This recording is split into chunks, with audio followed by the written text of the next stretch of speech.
การ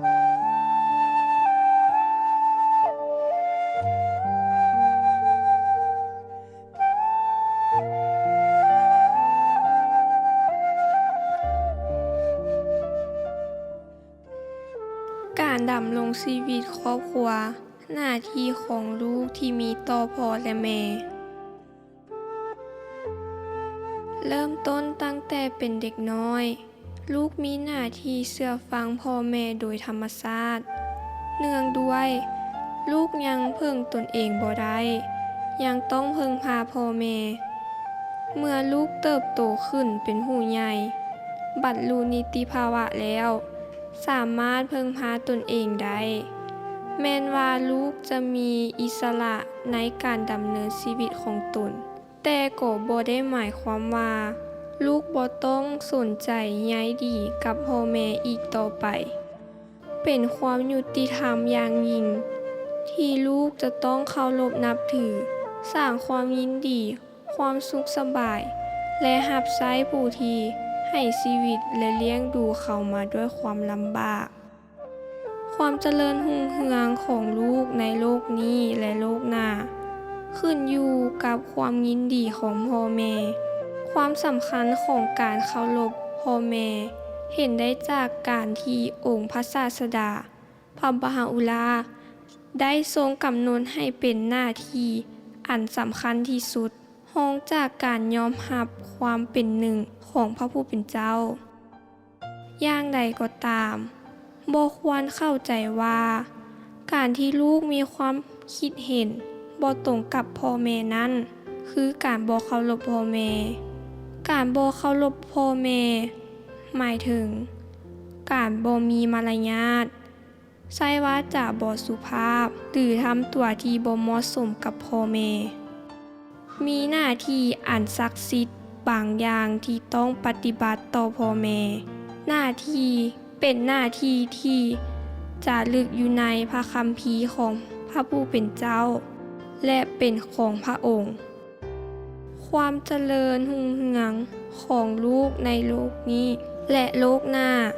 ขึ้นอยู่กับความยินดีของพ่อแม่ ถ้าปราศจากความยินดีของพ่อแม่แล้ว ลูกจะสูญเสีย ภายหลังการยอมรับความเป็นหนึ่งของพระผู้เป็นเจ้า ขอความประเสริฐจงมีแด่พระองค์ หน้าที่สำคัญที่สุดกว่าอื่นใด คือการเคารพสิทธิของพ่อแม่ ดูก่อนประชาชนของเฮาพระองค์ จงให้เกียรติและเคารพพ่อแม่เพราะสิ่งนี้จะทำให้พระพรและเมฆหมอกแห่งความอารีของพระผู้เป็นนายหลั่งไหลมาสู่เจ้า เมื่อเจ้ารู้ถึงเรื่องความโศกเศร้า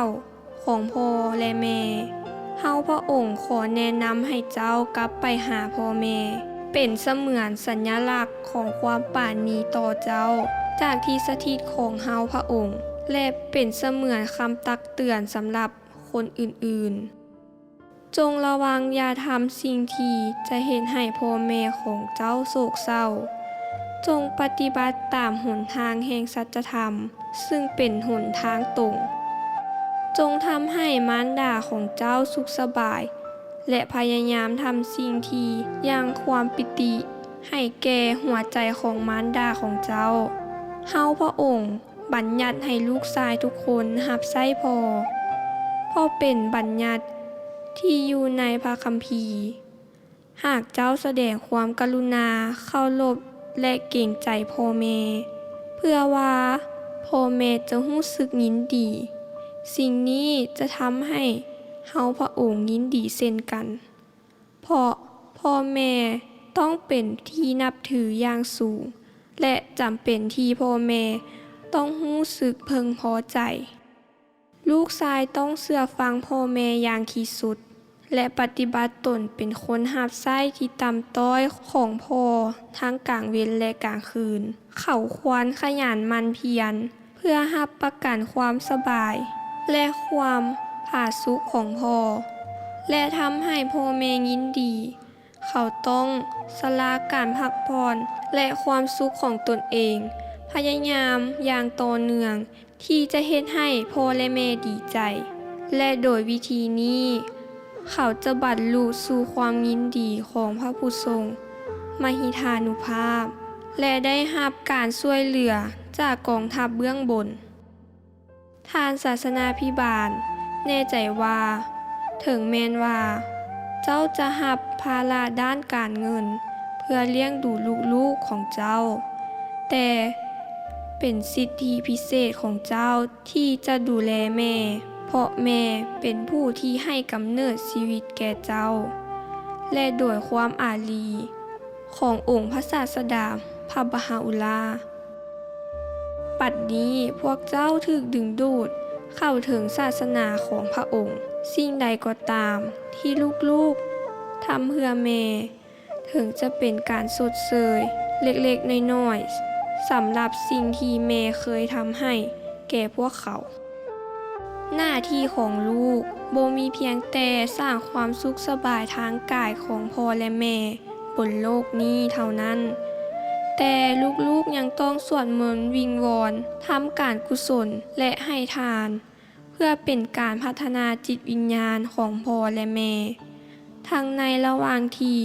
พ่อและแม่ยังมีชีวิตอยู่ และภายหลังที่พ่อและแม่ล่วงลับไปสู่โลกหน้า การที่ลูกประพฤติตนเป็นคนดี มีศีลธรรม ก็จะเป็นการกตัญญูต่อพ่อแม่โดยทางอ้อม การสวดมนต์วิงวอนเพื่อพ่อและแม่โดยลูกที่มีศีลธรรมนั้น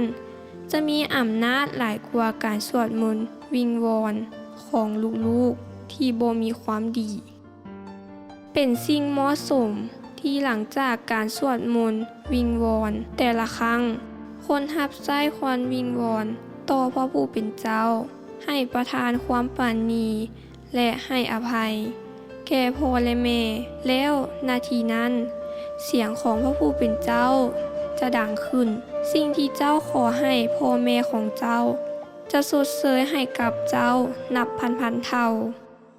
ขอพระพรจงมีแด่ผู้ที่ระลึกถึงพ่อและแม่ ในขณะที่เขาสนทนากับพระผู้เป็นเจ้า บิดาและมารดา ทนความยุ่งยาก และความลำบากอย่างใหญ่หลวงที่สุดเพื่อลูก และเมื่อลูกๆได้มาถึงวัยผู้ใหญ่ บิดาและมารดามักจะจากไปสู่อีกโลกหนึ่ง จะบ่ค่อยได้เห็นรางวัลของการดูแล และความยากลำบากในการเลี้ยงดูลูกๆเหมือนตอนยังมีชีวิตอยู่ในโลกนี้ ดังนั้นเพื่อเป็นการตอบแทนสิ่งดังกล่าว ลูกๆควรใจบุญและกรุณา ควรสวดมนต์วิงวอนเพื่อขออภัยให้แก่บิดาและมารดา ดังนั้นเพื่อเป็นการตอบแทนความหักและความกรุณาที่บิดาและมารดามีต่อเจ้าควรให้ทาน แก่คนยากจน เพื่อเห็นแก่บิดาและมารดา วิงวอนขออภัยบาป และขอความปราณีสูงสุด ด้วยความยอมจำนนและถ่อมตนที่สุด